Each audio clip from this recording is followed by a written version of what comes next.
Hello and good day. So, using your house as an investment or an investment tool. Today I'm going to talk about the idea of using a house in various different ways to try to make you a profit. So, first off, trying to get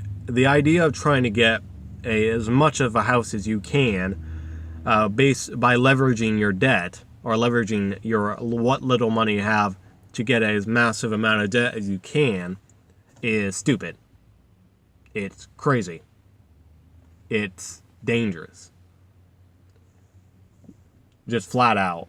The idea that because generally houses do tend to go up in value. But all it takes is one bad year, you lost your job and can't make the payments, or whatever happens, because bad things will happen.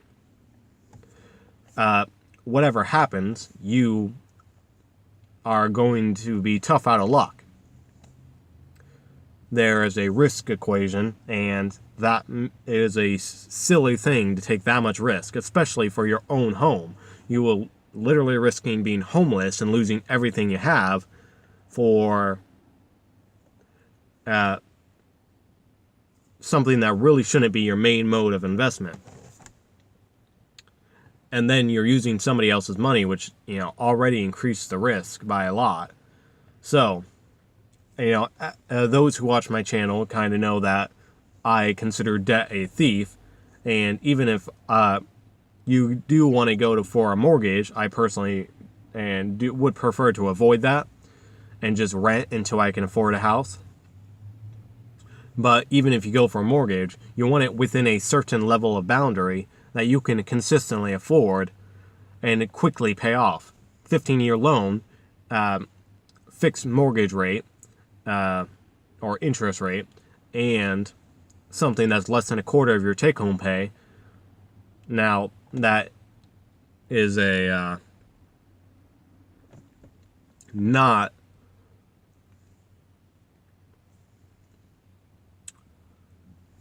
sorry, the point I'm making is that the idea is to minimize your risk, preferably get rid of it, and your home, you don't want to risk your home as much as possible because it is your home.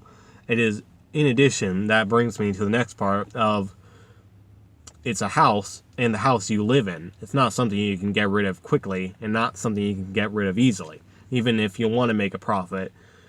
In addition, the idea is, yes, houses do tend to go up in value. But that's true for most houses. So, if you want to switch a house, both houses are pretty much this, they're both going to go up in value. So, you're not really making quite as much as you might think, unless it's a house that you are not actually living in, and therefore you don't need another house when you sell that one. If that's a second home you're renting out or whatever, then it going up in value is you just stationing your money into a value object that is going up. That's a good idea. But by actually making it your home that you're doing that, it's not something you can get rid of easily, because you're going to have to get a home that you live in and then sell that, or or plan it so it happens relatively the same time. But the idea of you using your home as your main source of investment is a very bad idea, because it's clunky. If you're using debt, it's extremely risky. But however, it is something you take note of, is you're looking for a good house, something that will go up in value over the years, and is something you can afford. It will tend to go up in value, so it can be a nice thing to have as part of your net worth, but it shouldn't be the major part of your investment. It really shouldn't be an investment at all, just common sense of whatever items you own, you want to have something that's worth something.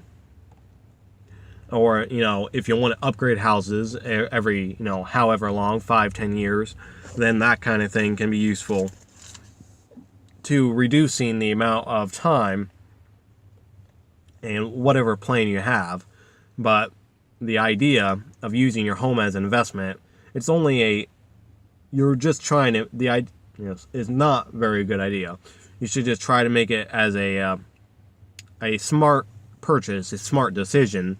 Try to get something that will go up in value. Try to get something of good value, and preferably buy it at a good value.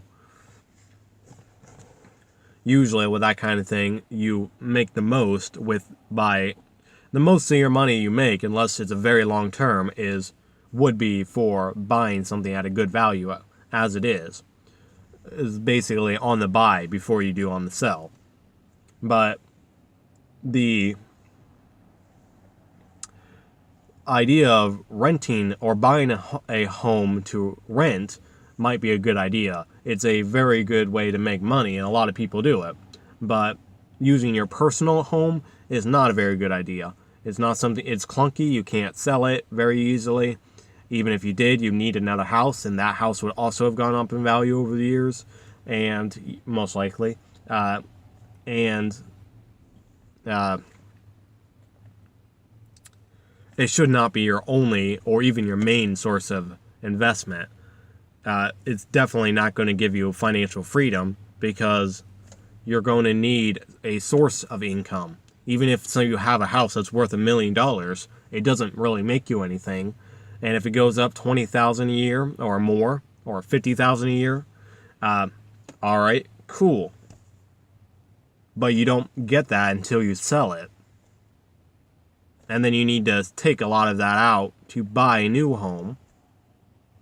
So basically, make a smart decision when you buy your house. Try to find something that goes up in value. But eventually, although it might be a nice chunk of your net worth, something to fall back on, maybe something that passed down to your children or family, but it's not really going to be any source of income for you, like, ever. Maybe an idea if you want to upgrade houses as I said, some people like getting a cheaper house and then going up to a more expensive house every 10 years or however long. And that can be a decent way to make to reduce the cost, instead of having to rent to buy, instead of renting to get a much higher level house, until you can get a much higher level house, you can get a smaller house. And then while the house is going up in value, the other house is going up in value too. So it's something that people occasionally do. But if you're going to buy a house, something you plan to live in for a long time, your home is a nice part of your net worth. It should be a good buy, a good value, and but it's not going to be an investment. It's not going to be your main investment by any means. So hopefully this helped you guys, and be careful of house fever, and be wary of debt. Even if you get it, be very, very cautious, because debt is a thief. And if you have any questions or comments, feel free to leave them down below. And if you would like to hear more content like this, feel free to subscribe, and have a good day.